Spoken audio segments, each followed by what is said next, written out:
Actress અંજલિ Barot ma'am માટે એકવાર જોરથી તાળીઓ થઈ જાય, એમને પણ હું રિક્વેસ્ટ કરી સ્ટેજ ઉપર આવવા માટે. આપ આપની સીટ લઈ શકો છો.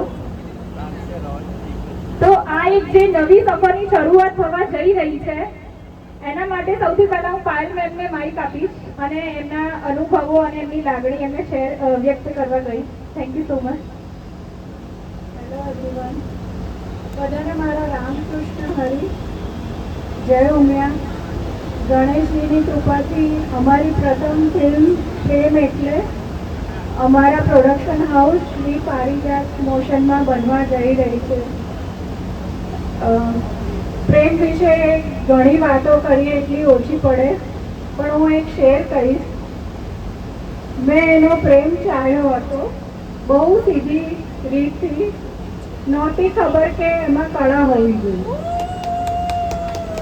જેમ એક સરળ પ્રેમની વાત છે એમ અમારી ફિલ્મ પર એકદમ સરળ, સાત્વિક અને હાર્ટ ટચિંગ છે બનશે અને ડેફિનેટલી દર્શકોના દિલ જીતીને રહેશે. કે પ્રેમ એટલે તો આપણે જોઈએ છીએ કે લવ સ્ટોરીઝ ઘણી બધી બને છે.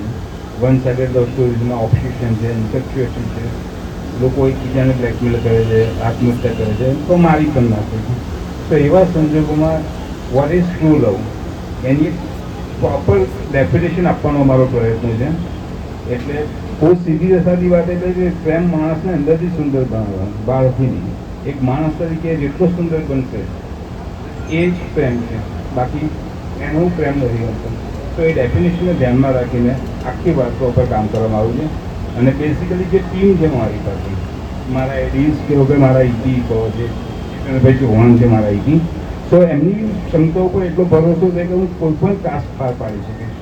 અને મારા પીઓપી જે સુબ્રતો એમની સાથે એ જ પ્રકારનું કોમ્બિનેશન છે કે જ્યાં આગળ કોઈ પણ જગ્યાએ તમે આ ફિલ્મની ક્વોલિટી કદાચ બોલિવૂડની લેવલની મળશે, હિન્દી ફિલ્મ જેવી ક્વોલિટી મળશે, દેટ ઇઝ ગેરંટી.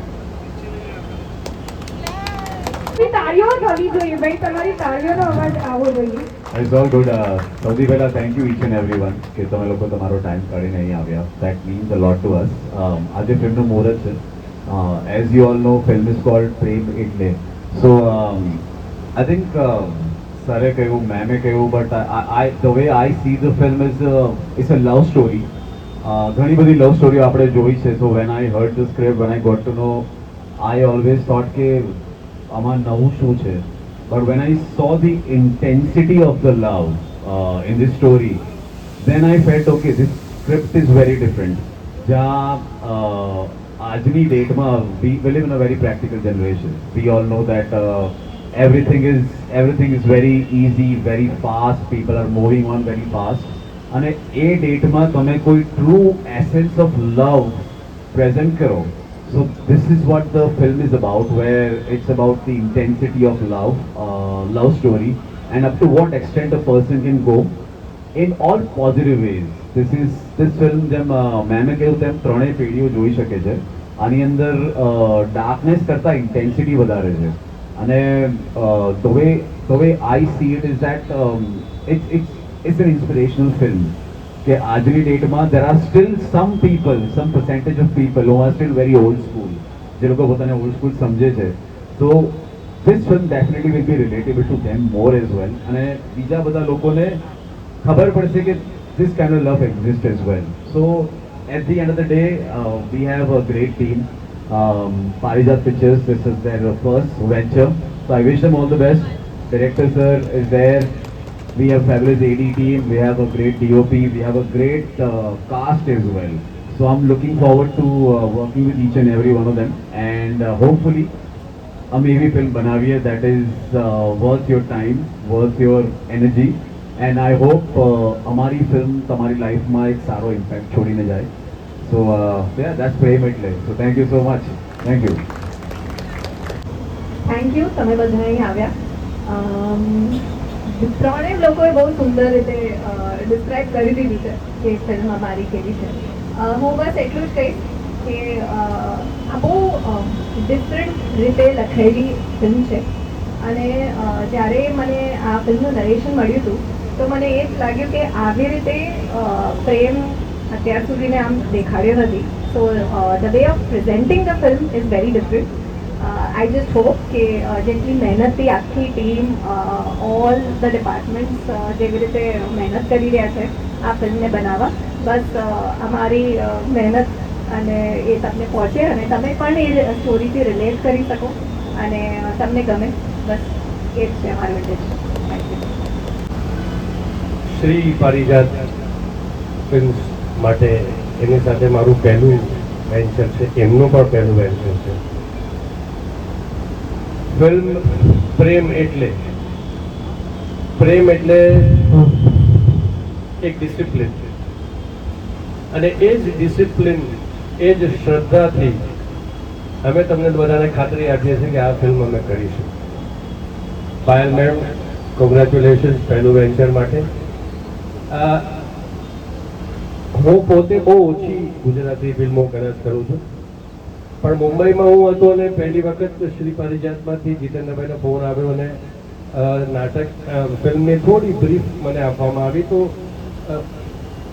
પહેલી 5 મિનિટ જ એક ઇન્ટરેસ્ટિંગ બનતી હતી. તો મને તો લેટ અસ ડુ ઇટ. અને પ્રેમ એટલે આ પ્રેમ ફક્ત ને ફક્ત એક પુરુષ એક સ્ત્રીનો એની પ્રેયસી સાથેનો પ્રેમ છે એવું નથી. એ પ્રેમની અંદર એક બાપ તરીકે પુત્ર સાથેનો પ્રેમ, એક મા તરીકે પુત્ર સાથેનો પ્રેમ, એ પણ એટલો જ ઇમ્પોર્ટન્ટ છે અને એ જ રીતે સંકળાયો છે અને બહુ સુંદર રીતે ફિલ્મની વાર્તાનું વીડિંગ કર્યું છે. સૌથી પહેલાં તમને બધાને સાદર નમસ્કાર. તમે આવ્યા, તમારી ઉપસ્થિતિ માટે ખૂબ ખૂબ આભાર.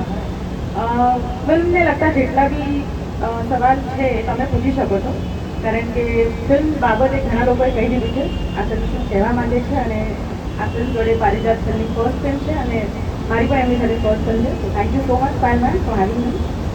ભાવેશ સર, જેમણે મને કાસ્ટિંગ માટે પૂછ્યું આ ફિલ્મ માટે અને મને બીજી એની માટે thank you. I would thank all the direction team, producers, thank you so much. So yes, તમારો કોઈ પણ ક્વેશ્ચન હોય પ્લીઝ તમે પૂછો, કે આ ફિલ્મને લગતો તમારો કોઈ સવાલ હોય તો પ્લીઝ આસ્ક. કોઈ સવાલ નથી? ઓકે, સોનાલી તમારે કેવું છે? એકવાર મેમ માટે જોરથી તાળીઓ થઈ જાય. તાળીઓનો અવાજ આવવો જોઈએ. Over to Sonali ma'am. Good evening બધાને. Thank you so much for joining us this evening.